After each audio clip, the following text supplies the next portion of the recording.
The CBS Rio Mystery Theater presents... Come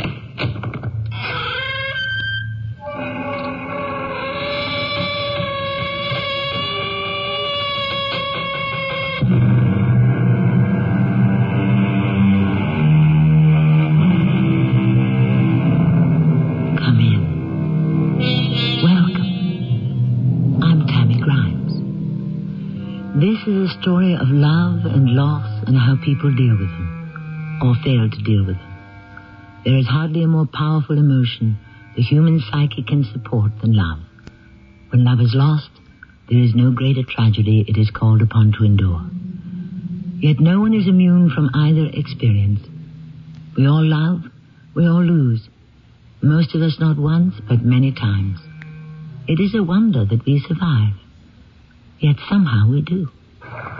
Look, there. Straight out over the water. You see them? One just dipped down to catch a fish.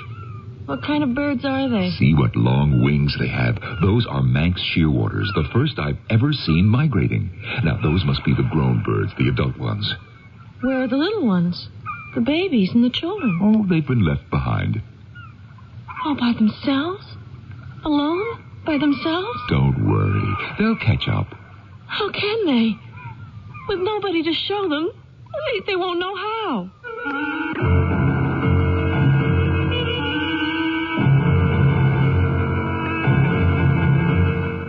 Our mystery drama, Sand Castles, was written especially for the Mystery Theater by Elspeth Eric and stars Norman Rose and Jada Rowland.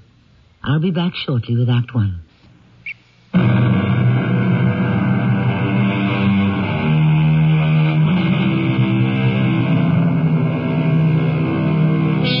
We were speaking of love and loss, the joy that exists and the pain that follows. For when we love, we invest a portion of ourselves in the one we love. And when that loved one is lost to us, a bit of ourselves is torn away, set adrift, as it were, with no home, nothing to which it can attach itself.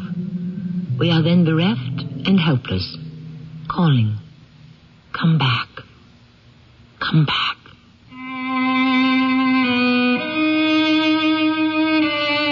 I'm Jeremy Denham. 2 years ago, I was forcibly retired because of age from my teaching job. Last year, my wife died. My children live at a distance with families of their own. What to do with myself? It was with relief that I turned to my enthusiasm of many years, bird watching, with particular interest in shore and water birds and their fascinating migrations. Now, there was a bird sanctuary on an island not too far away, and I had the name of its caretaker, Ralph Poole. I wrote to him, and as soon as I arrived on the island, I strolled down the beach to seek him out. Before I could reach him, I saw a girl. "Good afternoon. Lovely day." What are you doing? That was a silly question, wasn't it? You're building a sandcastle. Anybody can see that. Do you mind if I sit down for a minute and watch you? If you want to, I don't mind. You're making the moat now, aren't you? Every good sandcastle has to have a moat. The sea comes in later and fills it up. I remember how it was. Yes, I built a lot of sandcastles when I was young. Oh, much younger than you. It was being on the beach so much when I was little that got me interested in birds. That's my avocation, my hobby. Especially shore and water birds. Well, I'm here now because this is about the time when most of them start their migration to the south for the winter. Oh? It's about time for the lesser yellowlegs to start for Martinique. Is it? 1,930 miles. And they do it in 6 days. That's 322 miles a day. Not bad. I guess not. Look, they're straight out over the water. One just dipped down to catch a fish. I think they're shearwaters. They look like seagulls. No. You see what long wings they have. I believe those are Manx shearwaters, the first I've ever seen migrating. Those must be the grown birds, the adult ones. Where are the little ones? Oh, they've been left behind. All by themselves? Alone by themselves? Don't worry, they'll find their way. How can they? With nobody to show them. Now, don't be upset. It's not unusual among birds. The shearwaters hatch their chicks in dark burrows up north and spend all their time fattening them up. The chicks get so chubby that when it comes time to migrate, they can't get out of their burrows, and their parents simply go off and leave them. What happens to them? They go on a diet. You mean that? Till they slim down, and their tail feathers grow, and then they squeeze themselves out of the burrow and they head out to sea. How do they know where to go? Well, I wish I could tell you, but I can't. I don't know. Nobody does. But these youngsters will locate the ocean and find food and fly over the sea for hundreds and hundreds of miles, all on their own, with no one and nothing to guide them but their own instinct.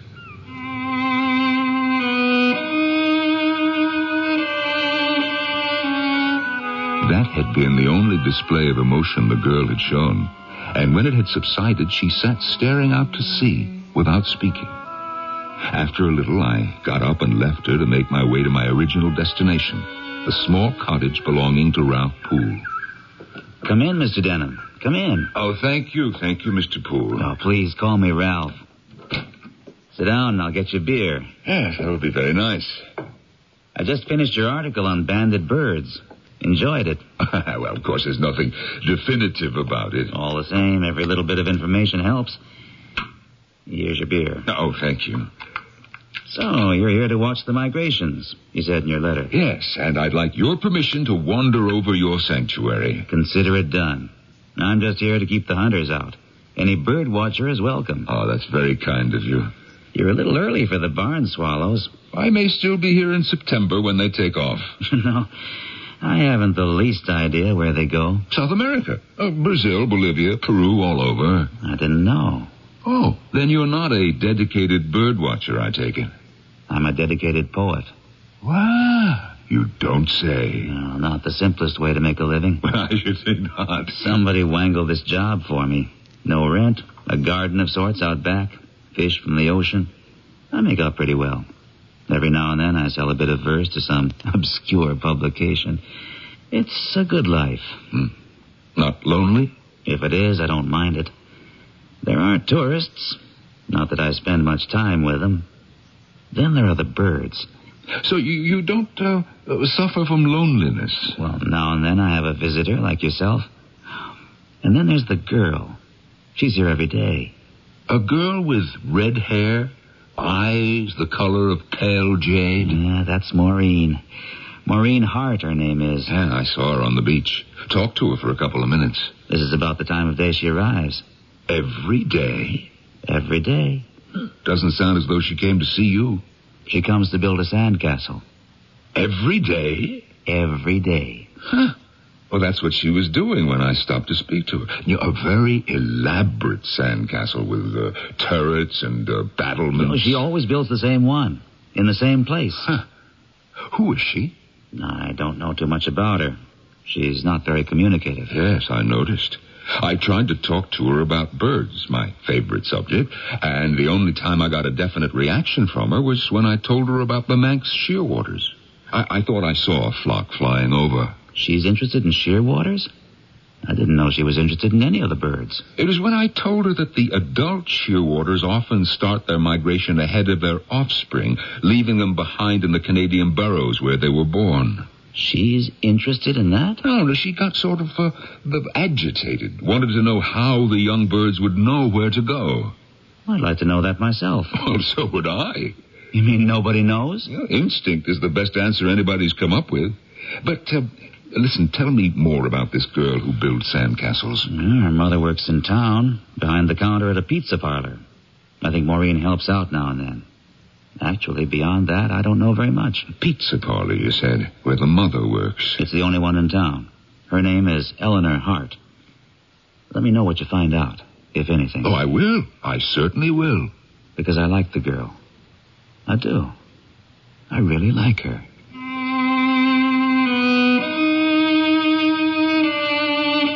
I don't quite know what I had in mind when I went looking for the mother of the young girl on the beach.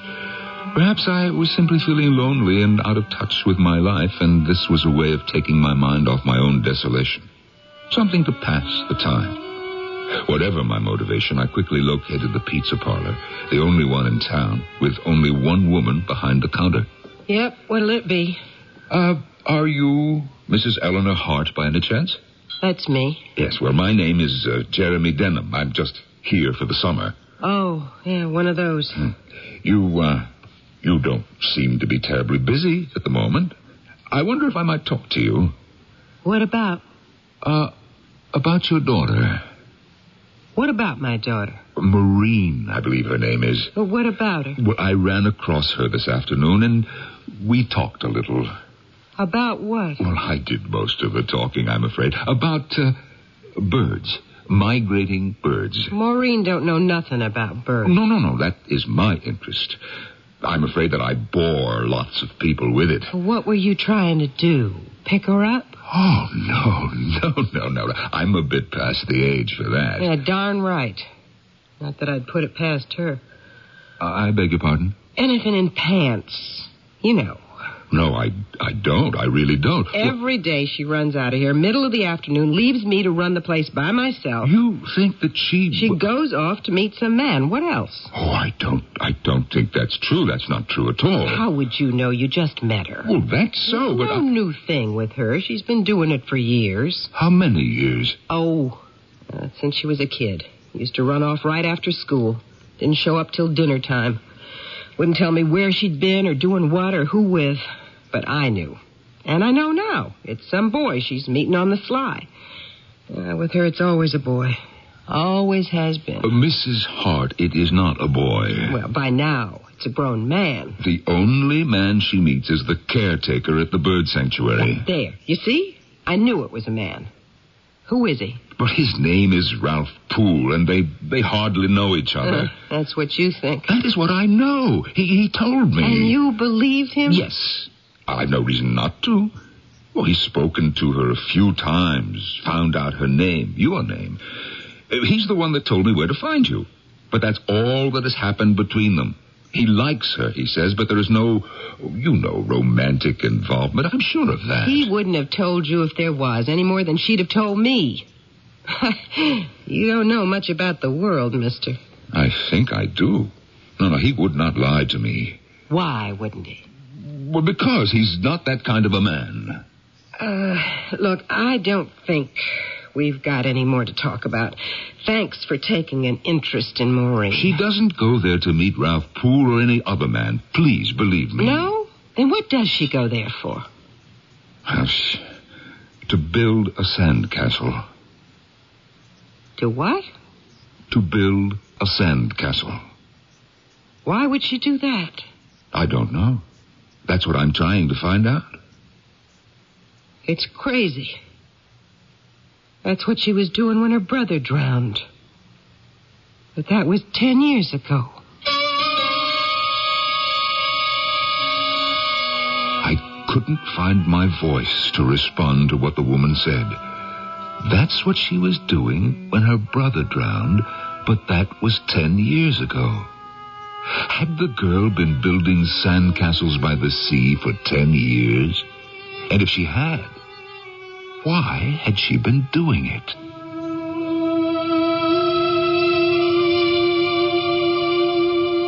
I venture to say that there are literally no mundane lives.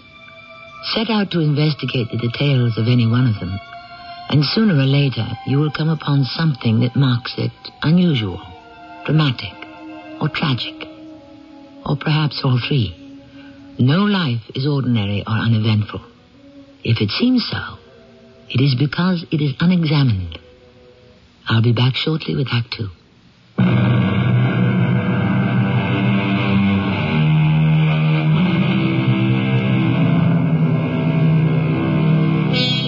Loss is a separation. In the mysterious realm of psychiatry, there is something called a separation neurosis, where the psyche cannot bear up under the strain of separation from someone loved, valued, or simply relied upon. It fills up with terror, despair, and impotency. Perhaps, I do not really know. It has its origin in infancy when the helpless baby is left alone by the mother with no certainty that she will ever return. Or perhaps it goes back as far as the original separation from her body.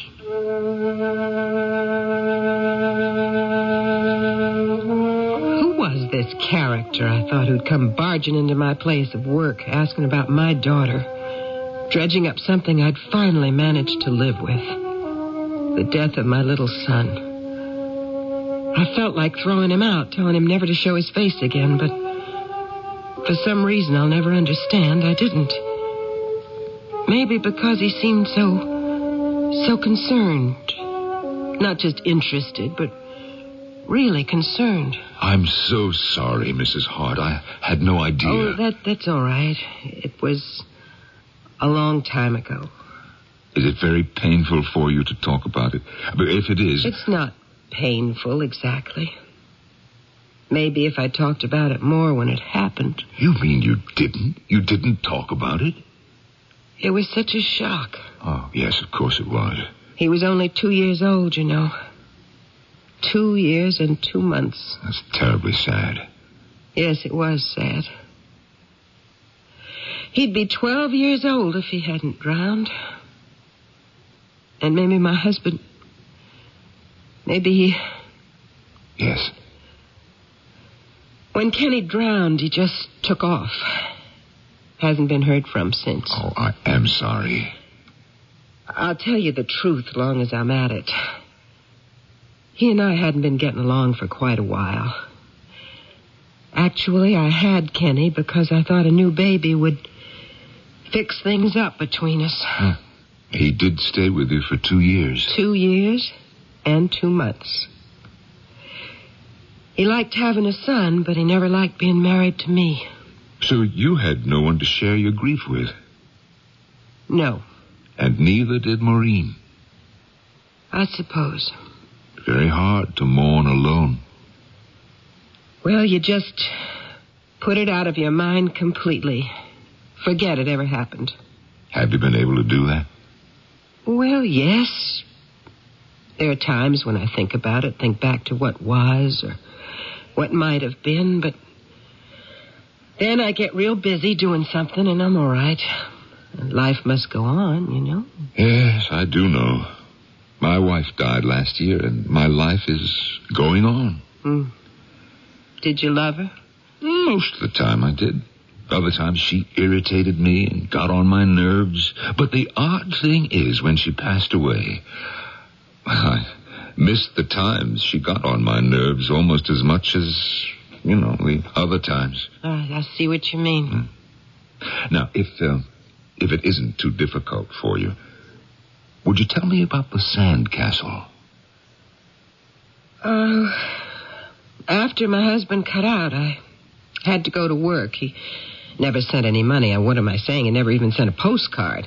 And here I am in this dinky town with a 13-year-old daughter. That's not easy. I can see how it wouldn't be. Yeah, pretty daughter. Red hair, green eyes, neat figure. Oh, you've seen her. Oh, yes, she's very pretty. Yeah, always was. The boys at school were after her all the time. Not that you could blame them. No, certainly not. I used to bring Kenny to work with me. Then after school, Maureen would stop by here and pick him up. Take him to the beach. Anyway, that's where she said she took him. Well, probably was. Maybe. I know I didn't see either one of them till that time for dinner. Then one day, she showed up for dinner without Kenny.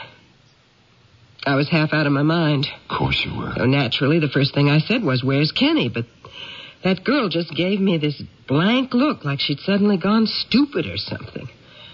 I kept after her. She just kept shaking her head, not talking. She was, like dumb or something. I think she must have been in shock. Well, that could have been it, I guess. Huh. Well, how did you find out that what had happened to Kenny? The police showed up. They said some tourists had found the body and reported it. That poor little boy had drowned in 2 feet of water. Got knocked down by a wave, I guess, and drowned in 2 feet of water. Well, I had the devil's own time getting Maureen to tell me how it had happened. She didn't even know. Not really. She kept telling me how she'd been building this sand castle, and it was all finished except for the flag on top. Seems she always put a flag on top, a piece of seaweed or something. She'd gone off to look for it. When she came back, Kenny wasn't there. I don't know if it even entered her head that he might have drowned. As far as she was concerned, he had just disappeared. Oh, I am sorry for him, for her, for you. Yeah. I'll tell you something. I have never really believed that story about going off to look for a flag. No, why not? It's my private opinion she went off to meet some boy. Oh, I don't... Oh, how long does it take to find a piece of seaweed? There's seaweed all over the beach. Well, maybe she wanted something different on that particular day. Maybe. And maybe not. Anyway, Maureen, she just went on like nothing had happened. Oh, surely not. Oh, yes. Yes, she did. Oh, maybe she got a little quieter for a while, but that's all. Didn't you talk to her about Kenny? What was there to say? Kenny was dead. I mean, that's all. There wasn't anything to say. Yeah. Well, thank you for telling me, but it doesn't explain, does it? Why Maureen keeps going back, building the same sand castle over and over again. We still don't know why she does that. I hadn't told that story in 10 years. And here I was going over the whole thing with a man I'd never seen before. A nice, older man, but nobody who could possibly understand what I went through when I lost Kenny. I didn't know if to believe him when he said Maureen went to the beach every day and built a sand castle. So when I quit work, I went to find out if it was true. And there she was. Hello, Mother. Just like the man said. What man? Old guy came into the pizza parlor, says, "You come here every day. Been doing it for a long time.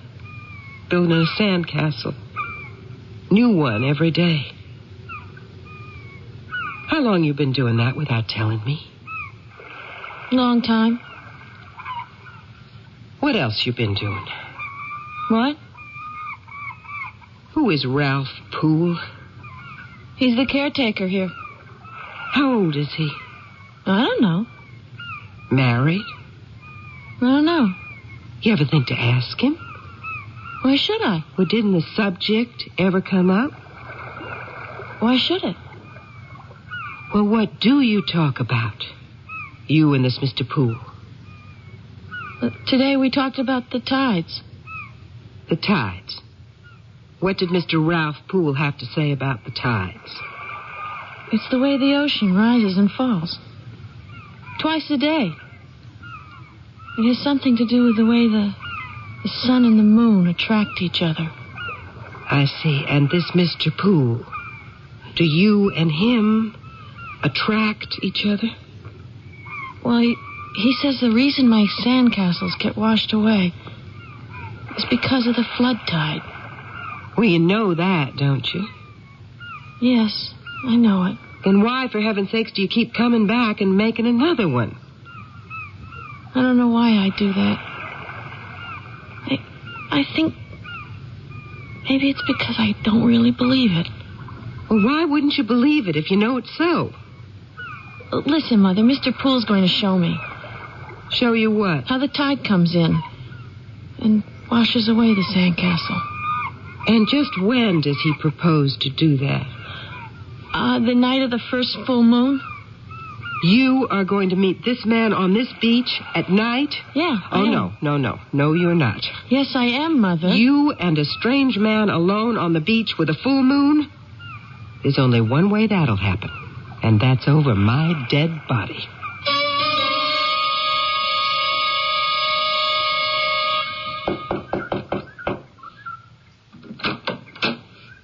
Yes? You Ralph Poole? Yes, I am. I'd like to come in, please. I'm Eleanor Hart. Oh, Maureen's mother. Please come in. Thank you very much. I'm very pleased to meet you, Mrs. Hart. You are?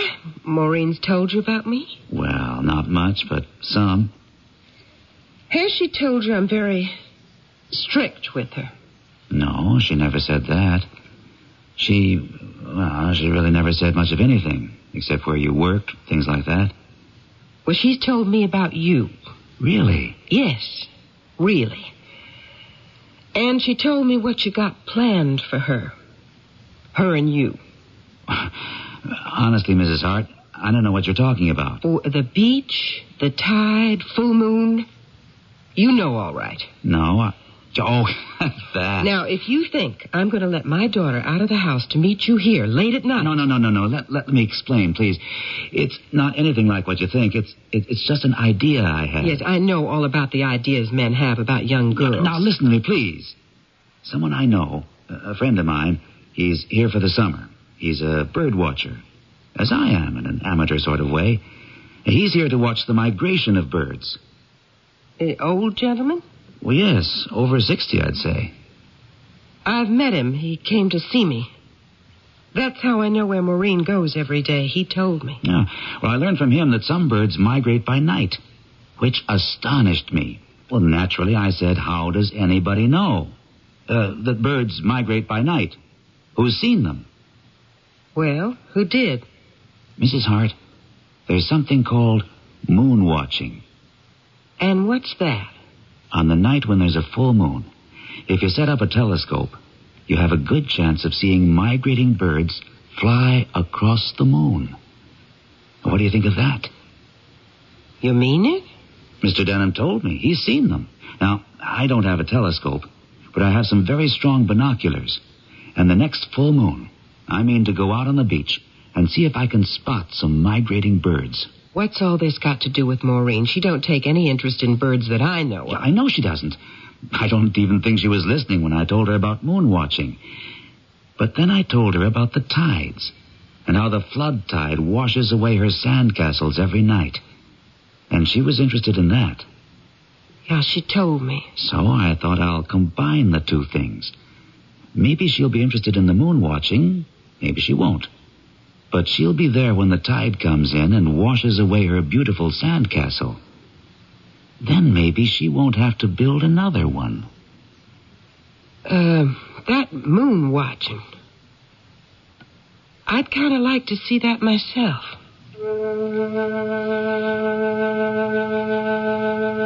He wasn't such a bad guy. Lots nicer than I thought he'd be. Nice looking, too. About 30, 35, something like that. And educated. You could tell that right away.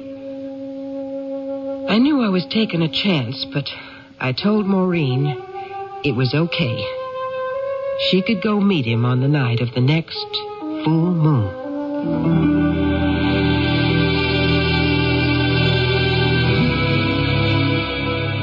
I suppose we could say that our young heroine is acting under a compulsion. That is, a feeling of being irresistibly driven toward the performance of some action which is irrational, one which she knows and concedes to be irrational. And there lies the mystery of the compulsion. Will demonstrating that the tide washes away every sandcastle she builds deter Maureen Hart from building yet another one, and another, and another, and another? I'll continue with Act 3 shortly.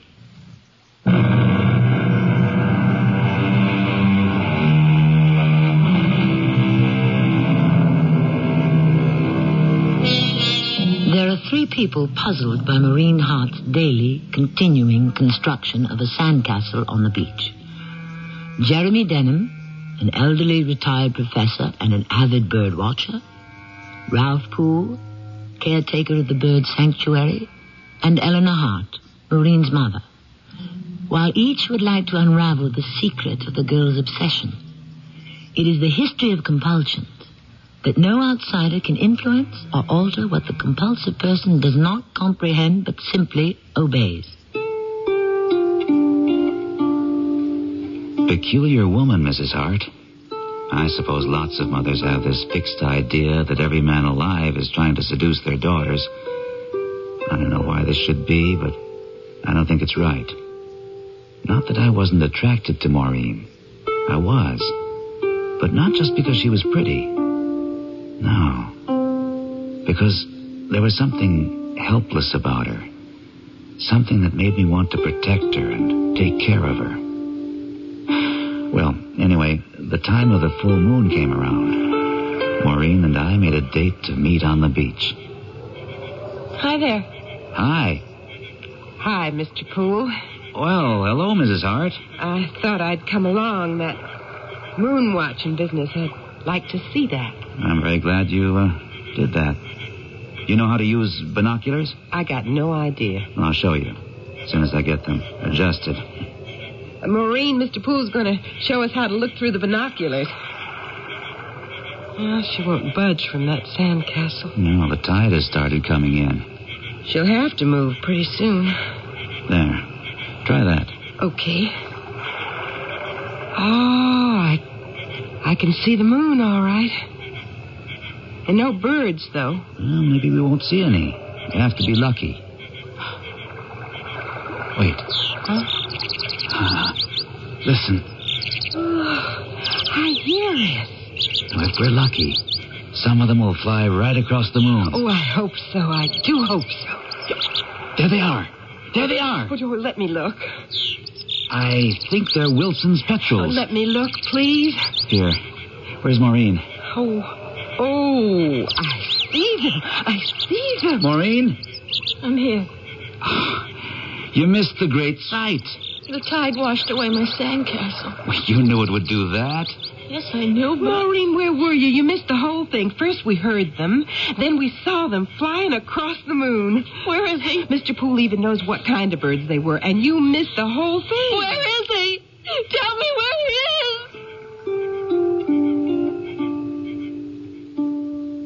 Maureen kept beating at her mother with her fists. Eleanor Hart was completely bewildered. And so, I must admit, was I. We stood by helpless as Maureen sobbed and shrieked at her mother. At last, she subsided. More, I think, from exhaustion than from anything else. Leaning on her mother, she let herself be taken home. A few days later, Mr. Denham stopped by the house, and I tried to tell him about it. It didn't quite turn out the way you'd hoped, did it? I thought just the sight of the sea washing away her beautiful sandcastle would put an end to it. Children don't know about death. How can they? They just feel shock and horror that someone had been taken away from them. But she just kept pummeling her mother and screaming, "Where is he? Where is he? Tell me where he is." Children are very angry when someone they love disappears. Maureen isn't a child. She's over 20. She was a child when her brother drowned. You'd think by this time she'd have taken it in, that her brother is dead. Children can't mourn, you know. I remember when my mother died. I was 10 when that happened. I felt shocked, stunned, really, that she should have gone off and left me, angry, too. But I never grieved in the adult sense. I couldn't. I didn't know how. I do know that there's been a shadow over my life since she died. That shadow may have been my grief. But you seem just fine. Not like a man who's lived his life under a shadow. No. How did you manage that? I don't know that I have managed it. Not completely. I do know, though, that marrying the woman I did helped a lot. No, it hadn't turned out quite the way I'd hoped. My little plan had no effect on Maureen at all. She kept showing up day after day at the same time, building her sandcastle in the same place. I tried not going near her. I watched her from my house. And even when I made a tour of the island looking for hunters, I kept thinking about her and wondering and wanting to be with her. Hello, Maureen. Oh, hello, Mr. Poole. Don't you think by this time you could call me by my first name? It's Ralph. I know. Mind if I sit down? I could help you with the castle. All right. I'm sorry you missed the moon watching the other night. Mother said it was very exciting. We should have a drawbridge across this moat, don't you think? I don't know how to build one out of sand. I'll think about it. Maybe figure out something. It's finished. Oh, no. Not yet. Yes, it is. It's finished. No. There has to be a flag flying from the topmost turret with the owner's crest on it. A banner. A pennant. No. Every good sandcastle has one. This one doesn't. But it's absolutely essential. I'll go look for one. No! No, don't go. Why not? What's the matter? You go away. Don't leave me. I wasn't going to go far. I don't want a flag. Why not? I never put a flag on top. Why not? Why don't you? I just don't. Ever. But why don't you? There's got to be a reason. No, there doesn't have to be one. Want me to tell you what I think the reason is? It was when you went away from the castle to find a flag that your brother drowned. Isn't that right? That is right, isn't it? I wasn't gone very long. I didn't go very far. I know that. But when I came back, the sea had gobbled him up. I understand. He was just gone.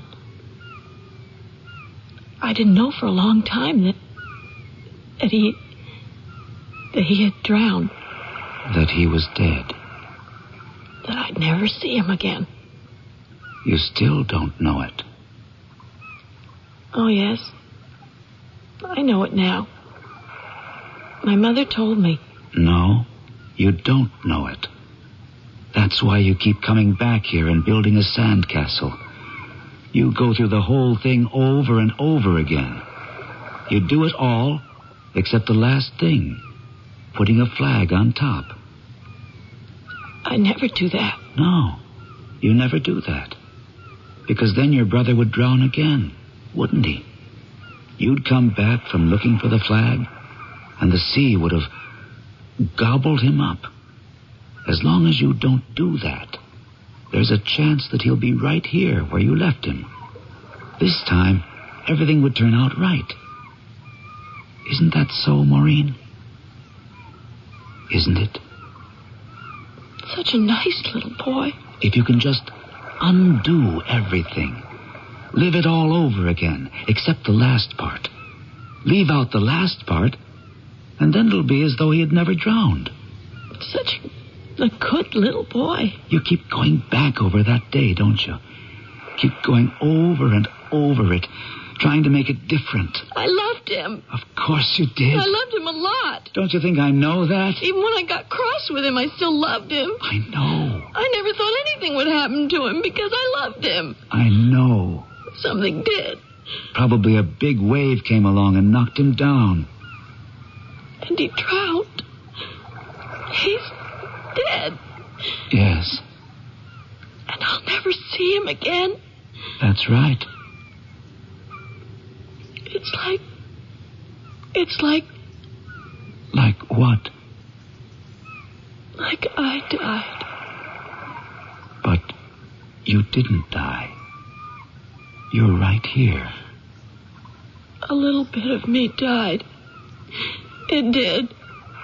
It really did. Oh, I want him back. I want him to come back. I know. Honestly, I do. Why doesn't he come back? Because he's dead, my dear. I can't stand it if he doesn't come back. I need him. I want him. I love him. Why doesn't he come back? Why doesn't he? Just one more time. Why doesn't he come back? Just one more time.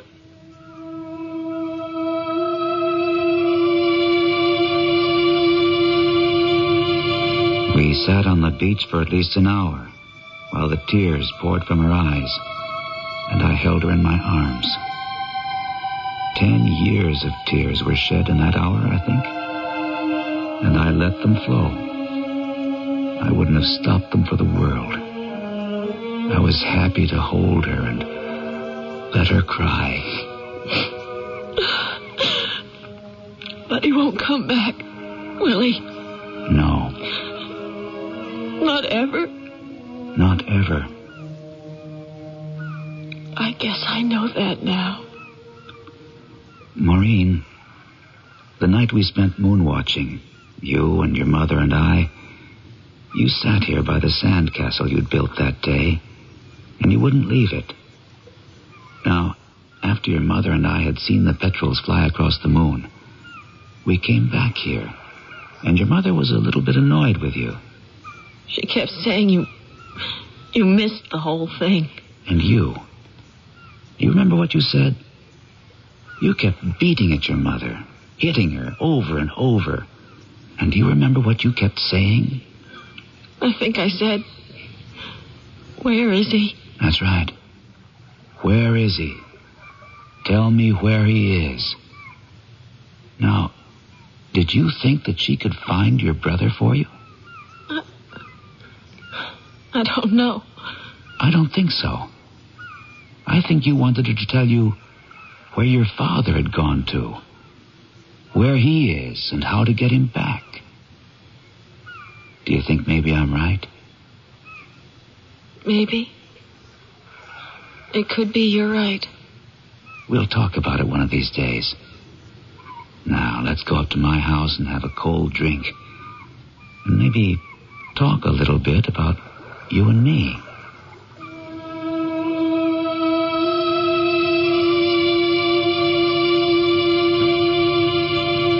Maureen and I are married now, and she's expecting a baby. For a time, we talked about setting out to find her father. But after a while, she seemed to lose interest in it. And now, with the baby coming, well, everything is quite different now. I think the long period of mourning is finally over.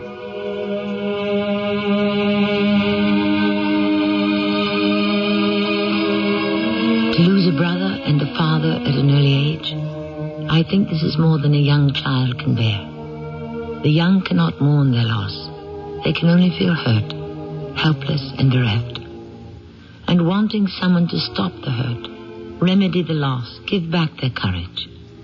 This longing can go on for a very long time. I'll be back shortly.